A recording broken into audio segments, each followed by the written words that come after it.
Students, act की series में आज हम जिस एक्ट के बारे में बात करेंगे वो होगा हमारा अगला तीसरा जो अधिनियम है वो है छत्तीसगढ़ टोनही प्रताड़ना निवारण अधिनियम 2005। ठीक है, तो इस अधिनियम को जानने से पहले हम ये जानना पड़ेगा कि एक्चुअली ये टोनही शब्द कहाँ से आया, क्या है ये और क्यों इसके लिए अधिनियम बनाने की आवश्यकता हुई। तो देखिए, कोई भी कुप्रथा जो है वो धीरे धीरे मजबूत होती है। जैसा कि हम जानते हैं कि इसकी भी शुरुआत जो है वो बहुत सामान्य सी चीज से या सामान्य से बिलीविंग से स्टार्ट हुआ था। जैसे हम जानते हैं कि जब कोई छोटा बच्चा दूध नहीं पीता या वो बच्चा लगातार रोए जा रहा है तो उसे सामान्यतः बोल दिया जाता है कि इसकी नजर उतार दो, हो सकता है इसे मीठी नजर लग गई होगी। ठीक है, कोई बात नहीं, उसकी नजर उतार दी गई। अगर हम रास्ते में कहीं जा रहे हैं या हमारे पास कोई अच्छी वस्तु है और किसी ने उसे देखा और उसकी तारीफ कर दी और थोड़े दिन के बाद अगर उस वस्तु का हमें नुकसान हो गया तो हम ये मान लेते हैं कि उसकी नजर लग गई। ठीक है, तो टोनही जो प्रथा है वो कोई स्थापित प्रथा नहीं है, ये धीरे धीरे होके डेवलप होने वाली प्रथा जो है वो आई और धीरे धीरे इसने इतना विकराल रूप ले लिया कि हमें इसके लिए अधिनियम बनाने की और इसे तत्काल रोकने की आवश्यकता महसूस हुई। सामान्यतः हमने देखा है कि कुछ ये जो प्रथा है या दुप्रथा है या कुप्रथा है, इसका सबसे ज्यादा शिकार जो कुछ वंचित लोग हैं वो हुए। जैसे कुछ विधवा महिलाएं, वो महिलाएं जो संतानोत्पत्ति में सक्षम नहीं है, जो पुत्रोत्पत्ति में सक्षम नहीं है। इसके अलावा घर से निष्कासित जो महिलाएं हैं, वो कुछ बूढ़ी महिलाएं जिनका कोई सहारा नहीं है, जो अलग से भीख मांगकर या जैसे भी अपना गुजर बसर कर रही है। तो अगर वो किसी वस्तु के प्रति लोगों को लगता है कि वो मोह दिखा रही है या अगर किसी भी व्यक्ति का जान माल की हानि हो जाती है, कुछ प्राकृतिक आपदा आ जाती है, तो सीधे सीधे जो एक समाज है वो उसका दोष उस पर्टिकुलर महिला या पुरुष पे मढ़ देते हैं और उसके बाद फिर इस चीज के लिए उसे प्रताड़ित करते हैं। तो यहाँ से जो टोनही प्रथा है या टोनही कुप्रथा है उसका शुभारंभ हुआ। एक्चुअली हम अगर सीधी सी भाषा में बोले तो हम ये बोल सकते हैं कि अपने जान माल की हानि या प्राकृतिक आपदाओं या किसी भी समस्या के लिए किसी व्यक्ति विशेष को दोषी मानकर उसे प्रताड़ित करने की जो प्रथा है उसे टोनही प्रथा कहा गया है।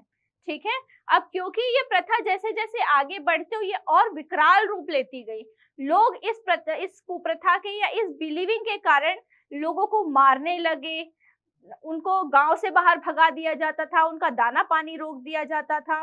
तो एक बहुत गंदा एक माहौल जो है वो बन गया था। तो इसीलिए सरकार ने इस कुप्रथा पे अधिनियम की स्थापना की ताकि इस कुप्रथा को और इससे होने वाली जो भी समस्याएं हैं उसे रोका जाए। ठीक है, तो इसी प्रकार जिस अधिनियम की स्थापना की गई और जिस अधिनियम के बारे में हमें हमारे परीक्षा के लिए पढ़ना है वो है छत्तीसगढ़ टोनही प्रताड़ना निवारण अधिनियम 2005। ठीक है, तो जैसा कि हमने हर बार डिस्कस किया है कि जो इसका धारा 1 है इसमें कुल 16 धाराएं हैं।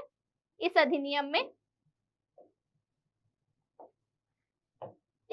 में कुल 16 धाराएं हैं और हर बार की तरह इस बार भी इस अधिनियम की जो धारा 1 है वो उसका संक्षिप्त नाम, उसके लागू होने की तिथि और उसका विस्तार बताती है। ठीक है, तो ये जो अधिनियम है उसका संक्षिप्त नाम है छत्तीसगढ़ टोनही प्रताड़ना निवारण अधिनियम 2005। ठीक है, इसका उद्देश्य क्या है? तो इसका उद्देश्य है कि शीर्षक में उल्लेखित उद्देश्य की पूर्ति करना, अर्थात टोनही प्रताड़ना बंद करना। ठीक है, या जो टोनही प्रथा है उसे समाप्त करना। और इसे कब लागू किया गया है? इसे 30 सितंबर 2005 को पूरे छत्तीसगढ़ में लागू किया गया है। अब हम आते हैं, जैसा कि धारा 1 के बारे में हमने बात कर लिया है, अब हम आते हैं धारा 2 में जिसमें क्या है, परिभाषाएं हैं। तो हमारे काम की जो परिभाषाएं हैं वो कौन कौन सी है? तो सबसे पहली धारा 2 का 1 जो क्या किसकी परिभाषा बताता है? टोनही की परिभाषा बताता है। तो धारा 2 के 1 में लिखा गया है कि ऐसा व्यक्ति या व्यक्तियों जो यह उपदर्शित करते हैं कि वह किसी अन्य व्यक्ति अथवा व्यक्तियों अथवा समाज अथवा पशु अथवा जीवित वस्तुओं को काला जादू, बुरी नजर या अन्य रीति रिवाज से हानि पहुंचाने की शक्ति रखता है या ऐसा आशय रखता है, फिर चाहे उसे डायन, टोना या फिर किसी अन्य नाम से जाना जाता है। ठीक है, इसका मतलब अगर हम सामान्य रूप से देखें तो कोई भी ऐसा व्यक्ति जो ये दावा करता है कि उसके पास ऐसी शक्ति है जिसके द्वारा वो सामने वाले किसी भी व्यक्ति के जान माल की हानि कर सकता है, उसके पशुओं को नुकसान पहुंचा सकता है, उसकी संपदा को नुकसान पहुंचा सकता है, उसे हम टोनही मानेंगे। और इसको और भी अन्य कई नामों से जैसे कि डायन, टोना या और अलग अलग नामों से क्षेत्रानुसार जाना जाता है। ठीक है, तो टोनही का जो परिभाषा है वो लिखा हुआ है धारा 2 के 1 में। ठीक है, अब धारा 2 के 2 में क्या लिखा हुआ है? पहचानकर्ता। ठीक है, तो पहचानकर्ता का आशय ये है कि कोई भी व्यक्ति ये दावा करता है कि सामने वाला व्यक्ति जो है वो टोनही है या डायन है या टोना है या इस प्रकार की कोई भी पहचान करने में अपने आप को सक्षम बताता है, तो उसे पहचानकर्ता के रूप में इस अधिनियम में स्थापित किया गया है। अगर हम देखें तो इसमें क्या लिखा हुआ है कि वह व्यक्ति जो किसी व्यक्ति को टोनही के रूप में उपदर्शित करता हो या अन्य व्यक्ति को ऐसा करने के लिए प्रेरित करता हो या अपने कार्य, शब्दों और भाव भंगिमा व्यवहार से उपदर्शित करने में मदद करता हो या फिर जानबूझकर ऐसा कोई कार्य करता हो जिससे ऐसी पहचान के आधार पर उस व्यक्ति को क्षति पहुंचे या क्षति पहुंचने की आशंका हो, तो उसकी सुरक्षा एवं सम्मान पर प्रतिकूल प्रभाव पड़े। ठीक है, तो पहचानकर्ता जो है उसकी क्या परिभाषा होगी कि ऐसा व्यक्ति जो इंटेंशनली स्वयं किसी व्यक्ति को ये दर्शाता हो कि वो टोनही है या फिर अपनी भाव भंगिमा या किसी भी तरीके से सामने वाले या दूसरे व्यक्तियों को ये विश्वास दिला दे कि ये व्यक्ति जो है वो गलत कार्य करने में सक्षम है, लोगों को क्षति पहुंचा सकता है अपनी कुछ शक्तियों के कारण, तो ऐसा जो व्यक्ति है उसे पहचानकर्ता कहा जाएगा। ठीक है, अब इसके बाद फिर आते हैं हम धारा 2 का 3 जिसमें क्या है? ओझा के बारे में बात की गई है। ये जो ओझा होता है या बैगा, गुनिया, ओझा ऐसे कुछ कुछ नामों से जाना जाता है इन्हें। तो ये कौन होते हैं? ये ऐसे व्यक्ति होते हैं जो ये दावा करते हैं कि जिस व्यक्ति को टोनही करार दे दिया गया है, टोनही की संज्ञा दी गई है, तो उसके द्वारा किए गए काले जादू का असर वो खत्म कर सकता है।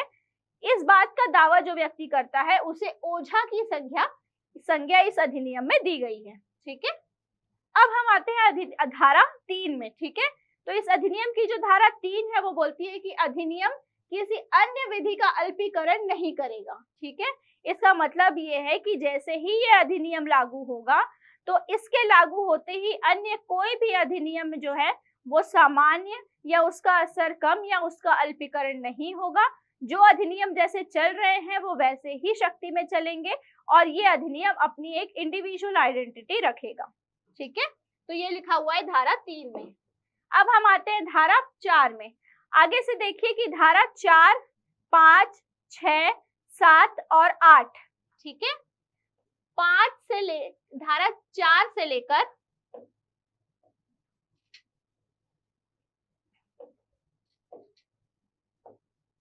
धारा 4 से लेकर 8 तक में किसका प्रावधान है?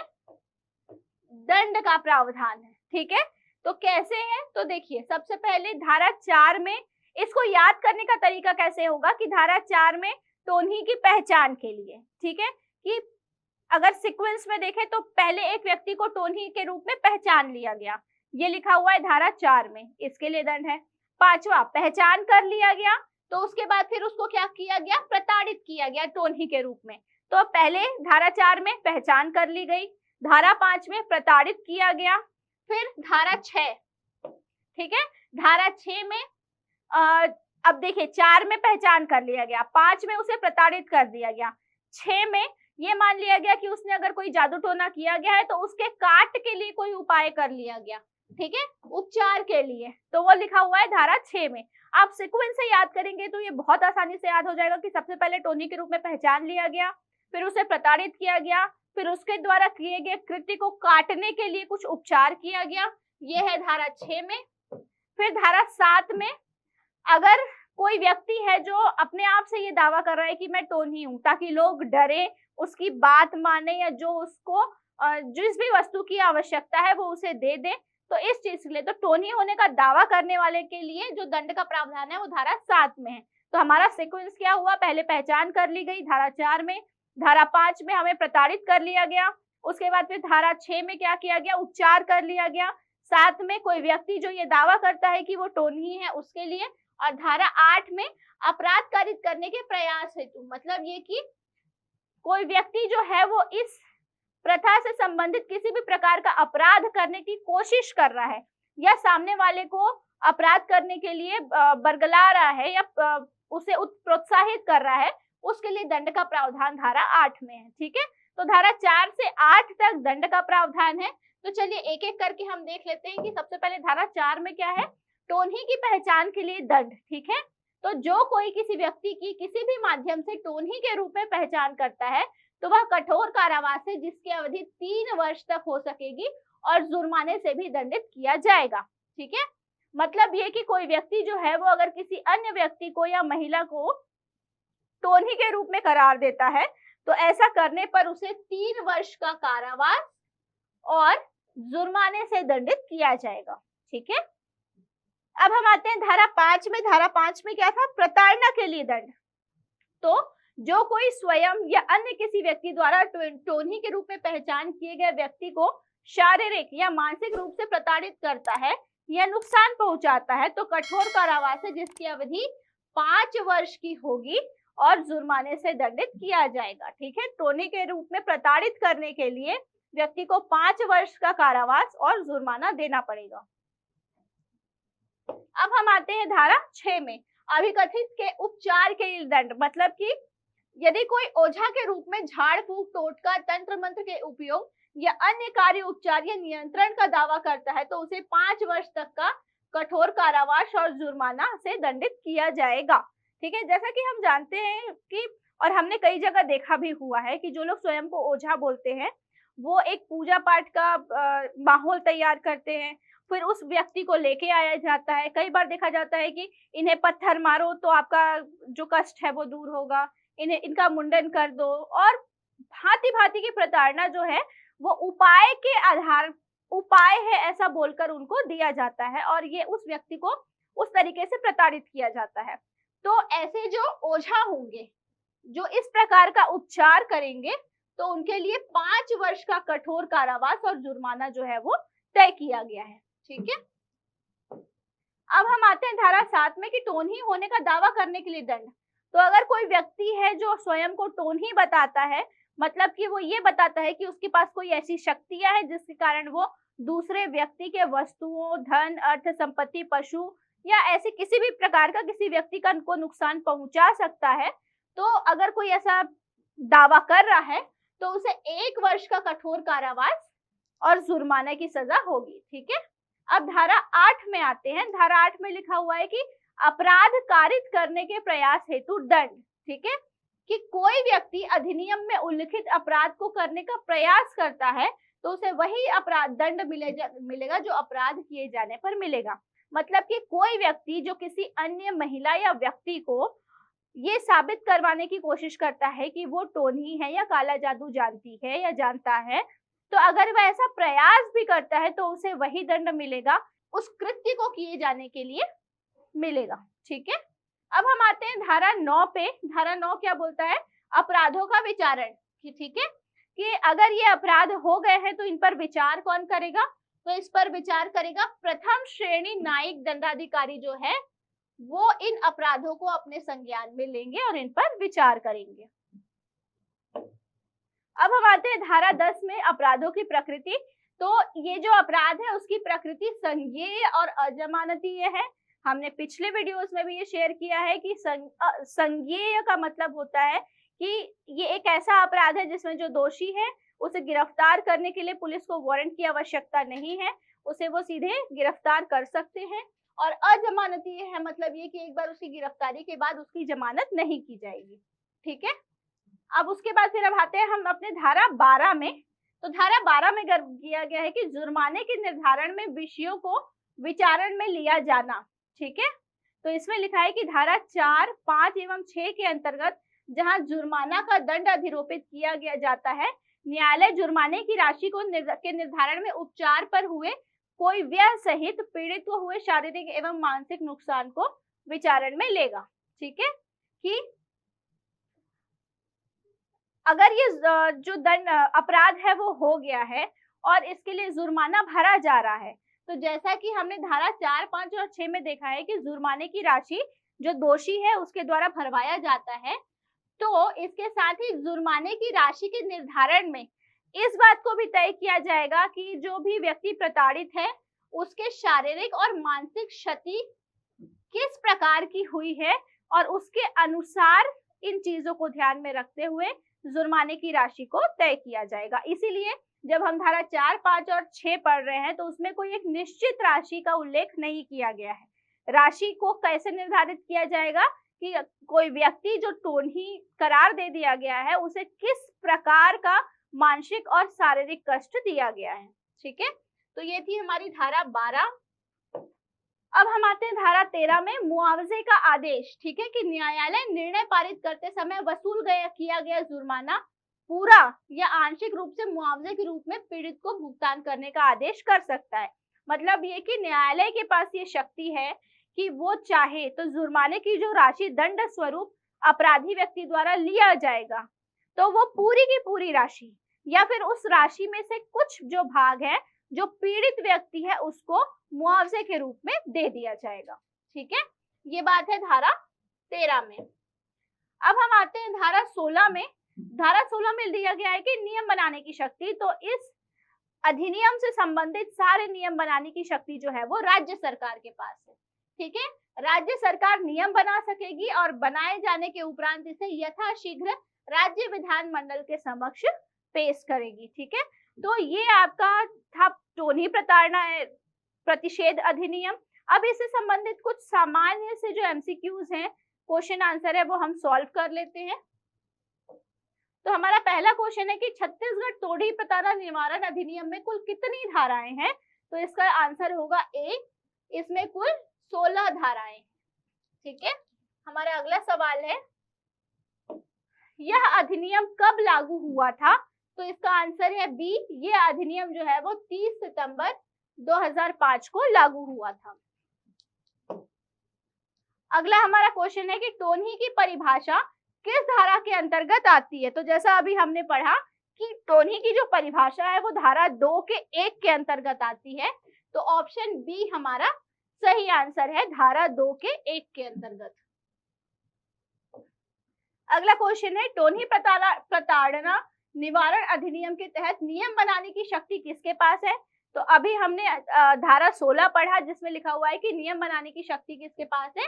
राज्य सरकार के पास है, तो ऑप्शन सी हमारा सही आंसर होगा।